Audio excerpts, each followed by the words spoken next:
Ever feel like the world is moving at warp speed while you are stuck in slow motion? Well, you are not alone. I recently decided to shake things up and try 7 new things to keep up with the times. Spoiler alert. A few were hits, others were, well, I'll just leave it to you to be the judge.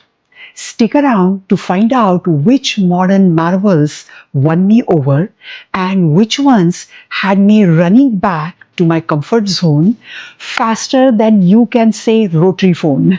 Hi, I'm Seema, and this is I'll Have What I'm Having, a journey of self discovery to explore rewriting our story. Because now we are the author and the pen is in our hands. Today, we are diving into the wild world of change. I'll be sharing my adventures and misadventures with the 7 new things I tried recently. By the end of this video, you will have some fresh ideas on what modern conveniences might actually make your life easier and which ones you can happily skip. Plus, you will probably get a good laugh at my expense along the way. Win-win, right? Let's kick things off with something we have all encountered: self checkout at the grocery store. Now, I consider myself to be a reasonably intelligent person. But put me in front of this machine and I suddenly feel like I'm trying to crack the Da Vinci Code, especially when it comes to produce without barcodes. Is this a Honeycrisp or Granny Smith or Gala? The machine doesn't know, and at this point, neither do I. The verdict? Still challenging, but I'm determined to master it eventually. Now, speaking of apples, let's talk about the smartwatch. My son raves about the hundreds of amazing things that this tiny little wrist computer can do. Me, I have mastered a whopping two functions. I can tell the time, revolutionary, I know, and check how many steps I have walked today. Oh, and recently I have added a third skill: checking the weather. That's right.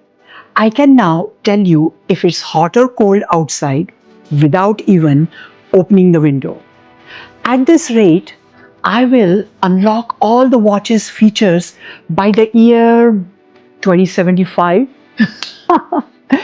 Next up, we have the great journal debate: a tablet versus good old fashioned journal.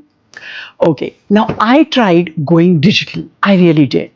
There is just something about the feel of the paper, the scratch of the pen, the satisfying swish of the highlighter that keeps me coming back.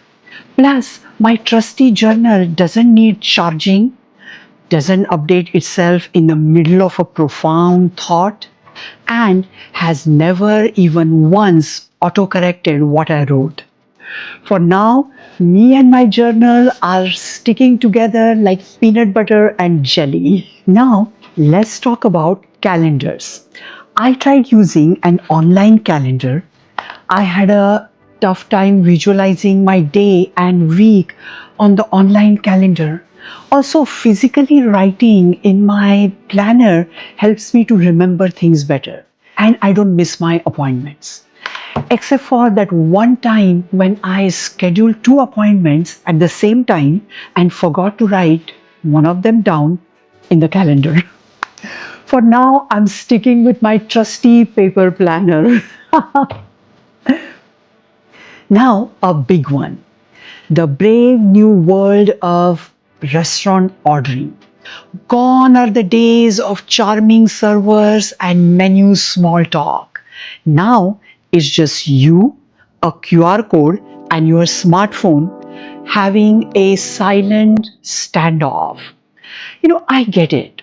It's efficient, it's modern, it's cost effective. But let me tell you, Trying to navigate a digital menu after a glass of wine is trying to solve a Rubik's Cube blindfolded. And whom do I blame when my order of fries mysteriously becomes fried pickles? Maybe it's my fat fingers. Never thought I had fat fingers. I miss the days when I could charm the server into sneaking me some extra breadsticks. Now I'm left with sweet talking my phone, hoping I'll magically add guacamole for free. Don't get me wrong. I'm trying to embrace this digital dining revolution. So last week at a restaurant, I confidently scanned the QR code only to realize I had forgotten my reading glasses. There I was, squinting at my phone, arms fully extended, looking like as if I'm trying to take a selfie with my menu. The table next to me probably thought I was some sort of undercover food critic.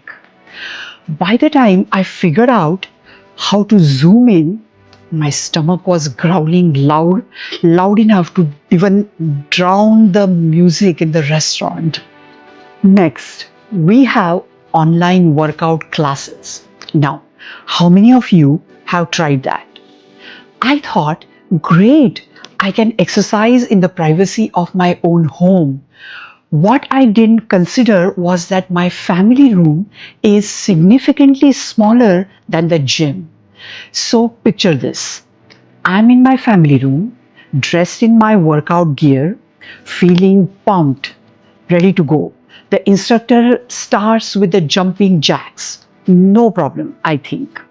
I started jumping, kind of knocking over a lamp during the overzealous jumping jack. The instructor moves on to burpees. Now, that was the first time I ever heard burpees. I dropped down, push up to best of my ability, trying to keep up as I'm attempting to jump back up. I I knock over the vase, water, flowers all over the place. By the end of 30 minutes class, my family room looks like it has been hit by a small tornado and I had burned a grand total of 12 calories. Most of those probably from cleaning up the mess afterwards. Now I stick with an occasional online yoga class. My furniture thanks me. Now, there is a technological marvel that I'm eternally thankful for: the camera inside our smartphone. Remember the time when we were constrained by the 24 or 36 photos we could take, give the negatives to developing, then wait with a bated breath and cross our fingers that the pictures have come good? Sounds like an ancient history now, doesn't it? The takeaway from all this: change can be good. However, it doesn't have to be all or nothing. It's okay to embrace some of the new things while holding on to the ones that work for you. The key is to stay curious, keep trying the new things, and most importantly, laugh at yourself along the way.